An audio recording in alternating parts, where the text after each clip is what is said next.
Mga idol, kakauwi ko lang galing trabaho. So meron akong nakita maraming basura dito sa may gilid. So akin itong kukunin upang maging malinis. So tara.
So mga idol, yan po ang mga nakuha kong basura.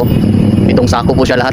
At isinilit ko na sa trash bag upang tuluyan na talagang malinis.